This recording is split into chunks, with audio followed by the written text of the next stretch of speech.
Hello friends, இன்றைக்கி வாழைப்பூ வடை தான் செய்ய போகிறேன். எப்படி செய்யலாம் பார்க்கலாமா?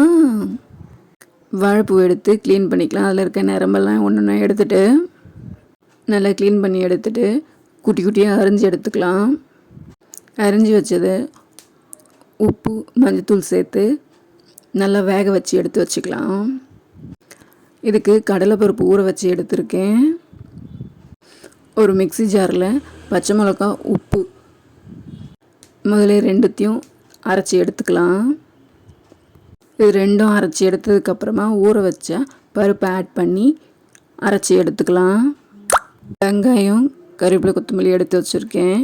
அது கூட அரைச்சி வச்சு அந்த பருப்பையும் ஆட் பண்ணி நல்லா கலந்து விட்டுக்கலாம். அதுக்கப்புறமா தேவையான அளவு சோம்பு ஆட் பண்ணி அதையும் பிசைஞ்சு விட்டுக்கலாம். அதுக்கப்புறமா வேக வச்சு எடுத்து வச்சுருக்க வாழைப்பூவையும் ஆட் பண்ணி நல்லா பிசைஞ்சு உருண்டை பிடிச்சி வச்சுக்கலாம். இது தட்டுறதுக்கு ஈஸியாக இருக்கும். உருண்டை பிடிச்சி வச்சோம்னா வாழைப்பூவில் வேறு என்ன செய்யலான்னு சொல்லுங்கள். இப்போது கடாயில் எண்ணெய் ஊற்றிட்டு எண்ணெய் காஞ்சதுக்கப்புறமா ஒவ்வொரு உருண்டையும் வடை மாதிரி தட்டி எண்ணெயில் போட்டு ஃப்ரை பண்ணி எடுத்துக்கலாம். வடையில் வாழைப்பூ சேர்க்கறதுனால வடை உள்ளே நல்லா சாஃப்டாக இருக்கும், வெளியே முறுமுறுன்னு சூப்பராக இருக்கும்.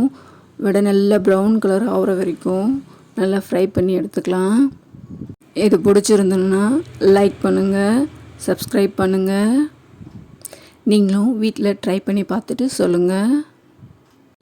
நல்லா ரெண்டு பக்கமும் ப்ரௌன் கலரில் வர வரைக்கும் நல்லா ஃப்ரை பண்ணி எடுத்துக்கலாம். நல்லா ப்ரௌன் கலரில் ஃப்ரை பண்ணி எடுத்ததுக்கப்புறமா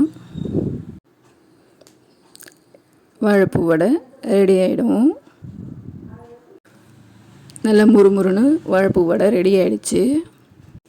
நீங்களும் வீட்டில் ட்ரை பண்ணி பாருங்கள். ஓகே, பாய்.